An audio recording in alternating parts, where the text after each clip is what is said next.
ओम नमो भगवते वासुदेवाय नमः। प्रिय श्रोताओं, आज गुरुवार के दिन सुनिए गुरु बृहस्पति देव की कथा। प्राचीन काल की बात है। किसी राज्य में एक बड़ा ही प्रतापी और दानी राजा राज्य करता था। वह प्रत्येक गुरुवार को व्रत रखता और भूखे और गरीबों को दान पुण्य देकर पुण्य प्राप्त करता था। परंतु यह बात उसकी रानी को अच्छी नहीं लगती थी। वह ना तो व्रत करती और ना ही किसी को एक पैसा दान में देती थी और राजा से भी ऐसा करने से मना करती थी। एक समय की बात है, राजा शिकार खेलने के लिए वन को गए हुए थे।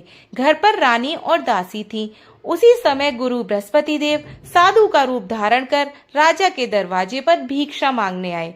साधु ने जब रानी से भिक्षा मांगी तो वह कहने लगी, हे साधु महाराज, मैं तो इस दान और पुण्य से तंग आ गई हूँ।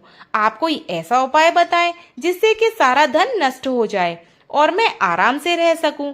बृहस्पति देव ने कहा, हे देवी, तुम तो बड़ी विचित्र हो। संतान और धन से कोई दुखी नहीं होता। अगर धन अधिक है तो इसे शुभ कार्यों में लगाओ। कुंवारी कन्याओं का विवाह कराओ, विद्यालय बनवाओ, बाग बगीचे बनवाओ, इससे तुम्हारे कुल का नाम होगा और तुम्हारे लोक परलोक सुधर जाएंगे। परंतु साधु की इन बातों से रानी को खुशी नहीं हुई। उसने कहा कि मुझे ऐसे धन की आवश्यकता नहीं है जिसे मैं और लोगों को दान दूं और जिसे संभालने में ही मेरा सारा समय नष्ट हो जाए। तब साधु ने कहा, यदि तुम्हारी ऐसी इच्छा है तो मैं तुम्हें बताता हूँ, तुम वैसे ही करना। गुरुवार के दिन तुम घर को गोबर से लीपना, अपने केशों को पीली मिट्टी से धोना, केशों को धोते समय स्नान करना, राजा से बोलना वो हजामत बनवाए, भोजन में मांस मदिरा खाना, कपड़ा धोबी के यहाँ धुलने डालना। इस प्रकार 7 बृहस्पतिवार करने से तुम्हारा समस्त धन नष्ट हो जाएगा। इतना कहकर साधु रूपी बृहस्पति देव अंतर ध्यान हो गए। साधु के अनुसार कई बातों को पूरा करते हुए रानी को केवल 3 बृहस्पतिवार ही बीते थे कि उसकी समस्त धन संपत्ति नष्ट हो गई। भोजन के लिए राजा का परिवार तरसने लगा। तब एक दिन राजा ने रानी से बोला कि हे रानी, तुम यहीं रहो, मैं दूसरे देश को जाता हूँ, क्योंकि यहाँ पर सभी लोग मुझे जानते हैं, इसलिए मैं कोई छोटा मोटा कार्य नहीं कर सकता।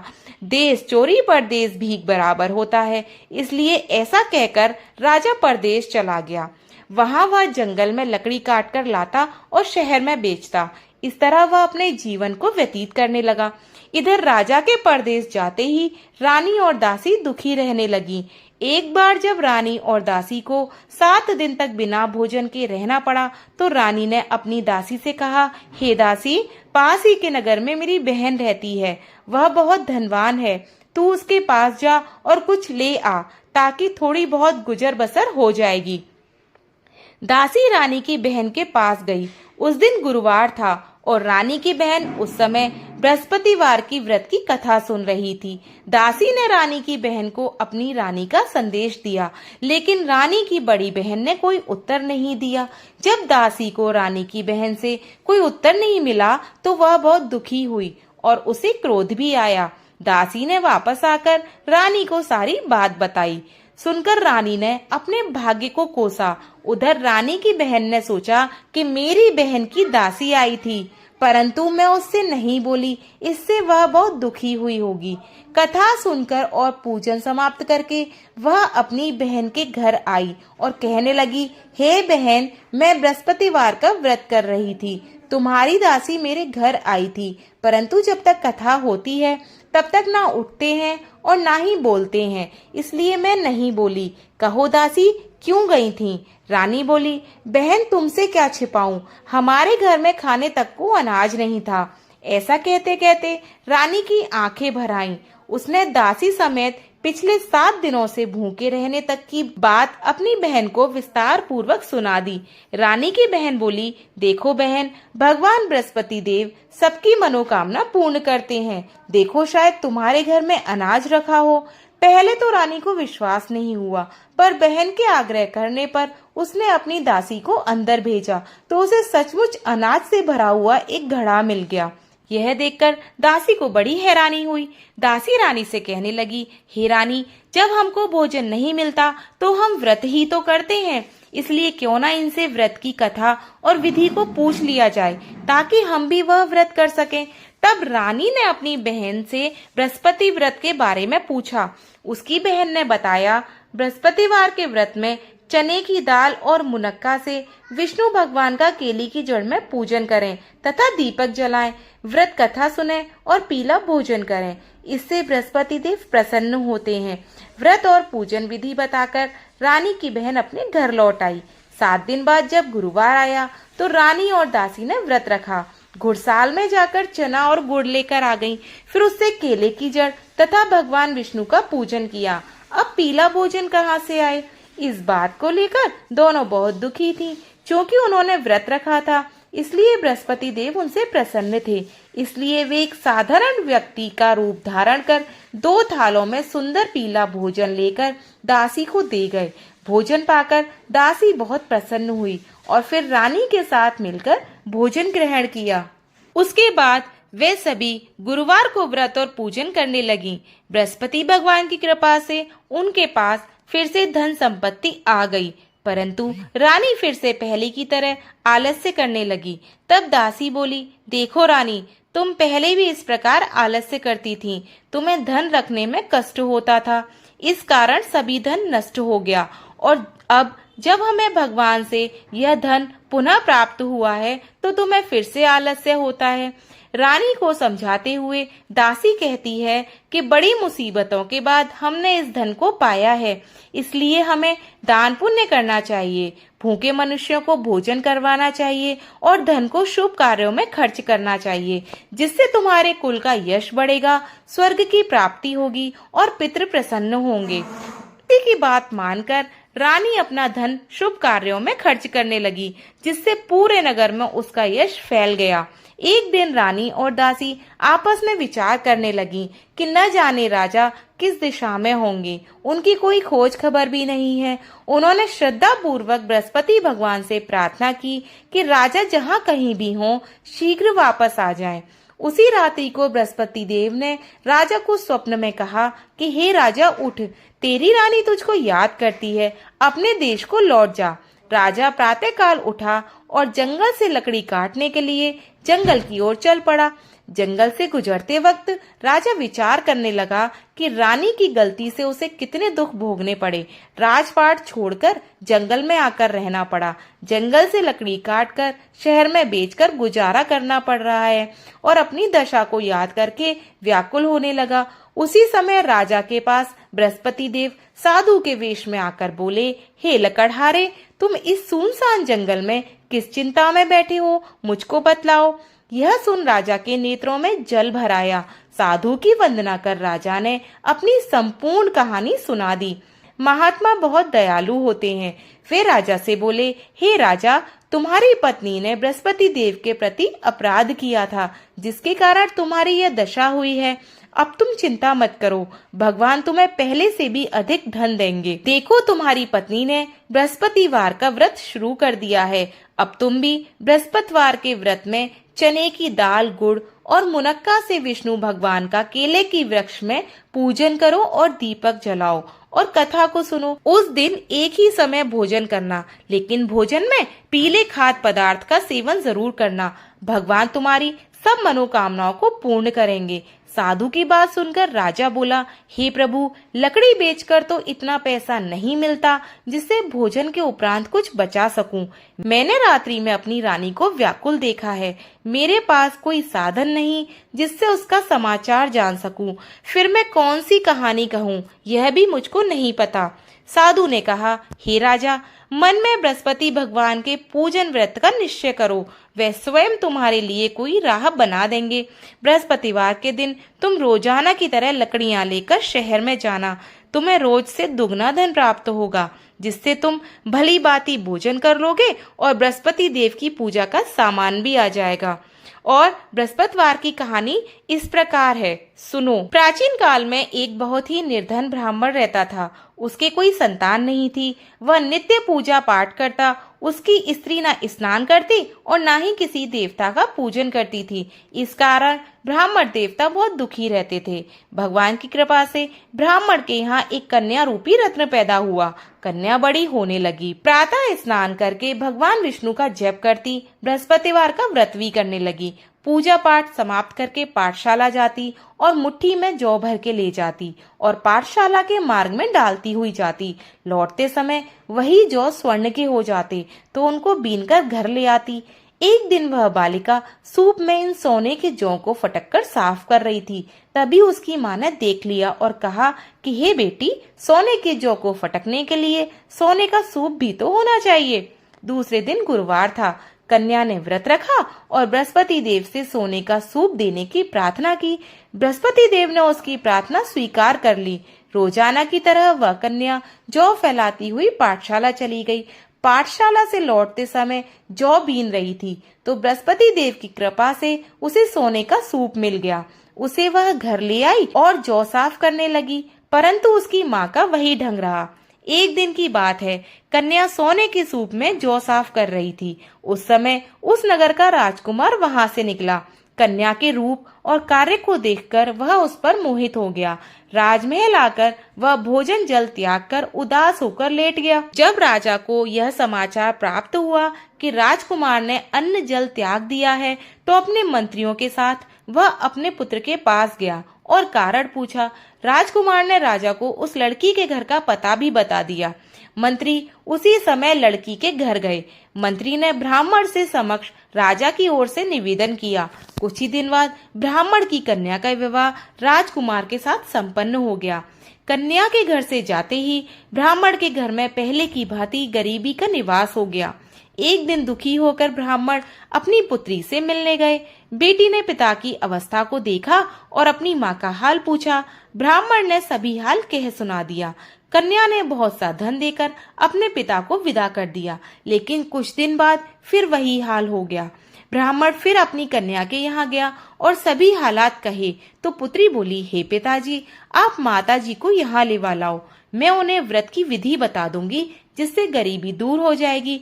ब्राह्मण देवता अपनी स्त्री को साथ लेकर अपनी पुत्री के पास राजमहल पहुँचे तो पुत्री अपनी माँ को समझाने लगी, हे माँ, तुम प्रातः काल स्नान आदि करके विष्णु भगवान का पूजन करो तो सारी दरिद्रता नष्ट हो जाएगी। परंतु उसकी माँ ने उसकी एक भी बात नहीं मानी। वह प्रातःकाल उठी और अपनी पुत्री के बच्चों की जूठन को खा लिया। एक दिन उसकी पुत्री को बहुत गुस्सा आया। उसने अपनी माँ को एक कोठरी में बंद कर दिया। प्रातःकाल उसे स्नान आदि करा के पूजा पाठ करवाया तो उसकी माँ की बुद्धि ठीक हो गई। उसके बाद वह नियम से पूजा पाठ करने लगी और प्रत्येक बृहस्पतिवार को व्रत रखने लगी। इस व्रत के प्रभाव से मृत्यु के बाद वह स्वर्ग को प्राप्त हुई। वह ब्राह्मण भी सुख पूर्वक इस लोक का सुख भोग कर स्वर्ग को प्राप्त हुआ। इस तरह कहानी कहकर साधु देवता वहां से विलुप्त हो गए। धीरे धीरे समय व्यतीत होने पर फिर बृहस्पतिवार का दिन आया। राजा जंगल में लकड़ी काटकर शहर में बेचने गया। उसे उस दिन और दिनों से अधिक धन मिला। राजा ने चना गुड़ आदि लाकर बृहस्पतिवार का व्रत किया। उस दिन से उसके सभी कलेश दूर हो गए। परंतु जब अगले गुरुवार का दिन आया तो वह बृहस्पतिवार का व्रत करना भूल गया। इस कारण बृहस्पति भगवान नाराज हो गए। उस दिन उस नगर के राजा ने विशाल यज्ञ का आयोजन किया था तथा अपने समस्त राज्य में घोषणा करवा दी थी कि सभी मेरे यहाँ भोजन करने आए, किसी के घर चूल्हा नहीं जलेगा। इस आज्ञा को जो नहीं मानेगा उसको फांसी की सजा दी जाएगी। राजा की आज्ञा अनुसार राज्य के सभी वासी राजा के भोजन में शामिल हुए, लेकिन लकड़हारा कुछ देर से पहुंचा, इसलिए राजा उसको अपने साथ महल लेकर आ गए। जब राजा लकड़हारे को भोजन करा रहे थे तो रानी की दृष्टि उस खूंटी पर पहुंची जिस पर हार लटका हुआ था। उसे हार खूंटी पर लटका दिखाई नहीं दिया। रानी ने निश्चय किया कि हार इस लकड़हारे ने चुरा लिया है। उसी समय सैनिक बुलवाकर उसको जेल में डलवा दिया। लकड़हारा जेल में विचार करने लगा कि न जाने कौन से पूर्व जन्म के कर्म से मुझे यह दुख प्राप्त हुआ है, और जंगल में मिले साधु को याद करने लगा। तत्काल बृहस्पति देव साधु के रूप में प्रकट हो गए और कहने लगे, अरे मूर्ख, तूने बृहस्पति देव की कथा नहीं कही, उसी कारण तुझे ये दुख प्राप्त हुआ है। अब चिंता मत कर, बृहस्पतिवार के दिन जेल खाने के दरवाजे पर तुझे 4 पैसे पड़े मिलेंगे, उनसे तू बृहस्पतिवार की पूजा करना तो तेरे सभी कष्ट दूर हो जाएंगे। अगले बृहस्पतिवार उसे जेल के द्वार पर 4 पैसे पड़े मिले। राजा ने पूजा का सामान मंगवाकर कथा कही और प्रसाद बांटा। उसी रात्रि में बृहस्पति देव ने उस नगर के राजा को स्वप्न में कहा, हे राजा, तूने जिसे जेल में बंद किया है उसे कल ही छोड़ देना, वह निर्दोष है। राजा प्रातःकाल उठा और खूंटी पर हार टंगा देकर लकड़हारे को बुलाकर क्षमा मांगी तथा राजा के योग्य सुंदर वस्त्र आभूषण भेंट देकर उसे विदा किया। गुरुदेव की आज्ञा अनुसार राजा अपने नगर को चल दिया। राजा जब नगर के निकट पहुंचा तो उसे बड़ा ही आश्चर्य हुआ। नगर में पहले से अधिक बाग, तालाब और कुएं तथा बहुत सी धर्मशालाएं, मंदिर आदि बने हुए थे। राजा ने पूछा कि यह सब किसके बाग और धर्मशाला हैं। तब नगर के सभी लोग कहने लगे कि यह सब रानी और दासी के द्वारा बनवाए गए हैं। राजा को आश्चर्य हुआ और गुस्सा भी आया कि उसकी अनुपस्थिति में रानी के पास धन कहाँ से आया। जब रानी ने यह खबर सुनी कि राजा आ रहे हैं तो उसने अपनी दासी से कहा, हे दासी, देख राजा हमको कितनी बुरी हालत में छोड़कर गए थे, वह हमारी ऐसी हालत देखकर लौट ना जाएं, इसलिए तू दरवाजे पर खड़ी हो जा। रानी की आज्ञा सुनकर दासी दरवाजे पर खड़ी हो गई। जब राजा आए तो उन्हें अपने साथ महल लेवा लाई। तब राजा ने क्रोध करके अपनी तलवार निकाली और पूछने लगे, बताओ यह धन तुम्हें कैसे प्राप्त हुआ। तब रानी ने सारी कथा कह सुनाई। राजा ने निश्चय किया कि मैं रोजाना दिन में 3 बार कहानी कहा करूंगा और रोज व्रत किया करूंगा। अब हर समय राजा के दुपट्टे में चने की दाल बंधी रहती और दिन में 3 बार कथा कहता था। एक रोज राजा ने विचार किया कि चलो अपनी बहन के यहाँ हो आता हूँ। इस तरह का निश्चय कर राजा घोड़े पर सवार हो अपनी बहन के यहाँ चल दिया। मार्ग में उसने देखा कि कुछ आदमी एक मुर्दे को लिए जा रहे हैं। उन्हें रोककर राजा कहने लगा, अरे भाइयों, मेरी बृहस्पतिवार की कथा सुन लो। वे लोग बोले, लो, हमारा आदमी मर गया, इसको अपनी कथा की पड़ी है। परंतु कुछ लोग बोले, अच्छा कहो, हम तुम्हारी कथा भी सुनेंगे। राजा ने दाल निकाली और कथा कहना शुरू कर दी। जब कथा आधी हुई तो मुर्दा हिलने लगा और जब कथा समाप्त हुई तो राम राम कह के मनुष्य खड़ा हो गया। राजा आगे बढ़ा। उसे चलते चलते शाम हो गई। आगे मार्ग में उसे एक किसान खेत में हल चलाता मिला। राजा ने उससे कथा सुनने का आग्रह किया, लेकिन वह नहीं माना। वह बोला, जब तक मैं तेरी कथा सुनूंगा तब तक 4 हरैये जोत लूंगा, जा अपनी कथा किसी और को सुनाना। राजा जैसे ही आगे बढ़ा, राजा के हटते ही बैल पछाड़ खाकर नीचे गिर गए और किसान के पेट में बहुत जोर से दर्द होने लगा। उसी समय किसान की माँ रोटी लेकर आई। उसने जब देखा तो अपने पुत्र से सब हाल पूछा। बेटे ने सभी हाल बता दिया। बुढ़िया दौड़ी दौड़ी उस घुड़सवार के पास पहुंची और उससे बोली, मैं तेरी कथा सुनूंगी, तू अपनी कथा मेरे खेत पर चलकर कहना। राजा ने लौटकर बुढ़िया के खेत पर जाकर कथा कही, जिसके सुनते ही बैल खड़े हो गए और किसान के पेट का दर्द भी बंद हो गया। राजा अपनी बहन के घर पहुंच गया। बहन ने भाई की खूब मेहमानी की। दूसरे रोज प्रातःकाल राजा जागा तो देखने लगा कि सब लोग भोजन कर रहे हैं। राजा ने अपनी बहन से पूछा, ऐसा कोई मनुष्य है जिसने भोजन ना किया हो, वो मेरी बृहस्पतिवार की कथा सुन ले। तो बहन बोली, भैया, ये देश ऐसा ही है, यहाँ लोग पहले भोजन करते हैं, बाद में कोई अन्य काम करते हैं। फिर वह एक कुम्हार के घर गई, जिसका लड़का बीमार था। उसे मालूम हुआ कि उसके यहाँ 3 दिन से किसी ने भोजन नहीं किया है। रानी ने अपने भाई की कथा सुनने के लिए कुम्हार से कहा। वह तैयार हो गया। राजा ने जाकर बृहस्पतिवार की कथा कही, जिसको सुनकर कुम्हार का लड़का ठीक हो गया। अब तो राजा की प्रशंसा चारों ओर होने लगी। एक दिन राजा ने अपनी बहन से कहा, हे बहन, मैं अब अपने घर को जाऊंगा, तुम भी तैयार हो जाओ। राजा की बहन ने अपनी सास से पूछा तो सास ने कहा, हाँ चली जा, लेकिन लड़कों को मत लेके जाना, क्योंकि तेरे भाई की कोई संतान नहीं है। बहन ने अपने भाई से कहा, हे भैया, मैं तो चलूंगी, मगर कोई बालक नहीं जाएगा। राजा ने कहा, जब कोई बालक ही नहीं जाएगा तो तुम ही चलकर क्या करोगी। अपनी बहन को भी छोड़कर दुखी मन से राजा अपने नगर को लौट आया। राजा ने अपनी रानी से सारी कथा बताई और बिना भोजन किए शैया पर लेट गया। रानी बोली, हे प्रभु, बृहस्पति देव ने हमें सब कुछ दिया है, वे हमें संतान अवश्य देंगे। उसी रात बृहस्पति देव ने राजा को स्वप्न में कहा, हे राजा, उठ, सभी सोच त्याग दे, तेरी रानी गर्भ से है। राजा को यह जानकर बड़ी खुश हुई। 9वें महीने में रानी के गर्भ से एक सुंदर पुत्र पैदा हुआ। तब राजा बोला, हे रानी, स्त्री बिना भोजन के रह सकती है, परंतु बिना कहे नहीं रह सकती। जब मेरी बहन आए तो तुम उससे कुछ मत कहना। रानी ने हाँ कर दी। जब राजा की बहन ने यह शुभ समाचार सुना तो बहुत खुशी हुई और बधाई लेकर अपने भाई के यहाँ आई। रानी ने तब उसे आने का उलाहना दिया। घोड़ा चढ़कर तो नहीं आई, गधा चढ़ी चली आई। तो राजा की बहन बोली, भाभी, मैं इस प्रकार ना कहती तो तुम्हें औलाद कैसे होती। बृहस्पति देव ऐसे ही हैं, वह सबकी मनोकामनाएं पूर्ण करते हैं। जो सद्भावना पूर्वक बृहस्पतिवार का व्रत करता है एवं कथा पढ़ता है अथवा सुनाता है, बृहस्पति देव उसकी सभी मनोकामनाएं पूर्ण करते हैं, उनकी सदैव रक्षा करते हैं। जो संसार में सद्भावना से गुरुदेव का पूजन एवं व्रत सच्चे हृदय से करते हैं, उनकी सभी मनोकामनाएं वैसे ही पूर्ण होती हैं जैसी सच्ची भावना से रानी और राजा ने बृहस्पति देव की कथा का गुणगान किया तो उनकी सभी इच्छाएं बृहस्पति देव जी ने पूर्ण की। अनजाने में भी बृहस्पति देव की उपेक्षा ना करें, ऐसा करने से सुख शांति नष्ट होती है। इसलिए सबको कथा सुनने के बाद प्रसाद लेकर अवश्य जाना चाहिए। हृदय से उनका मनन करते हुए जयकारा बोलना चाहिए। बोलो बृहस्पति देव भगवान की जय। ओम जय बृहस्पति देवा, स्वामी जय बृहस्पति देवा। छिन छिन भोग लगाऊं, कदली फल मेवा। ओम जय बृहस्पति देवा, तुम पूर्ण परमात्मा, तुम अंतर्यामी।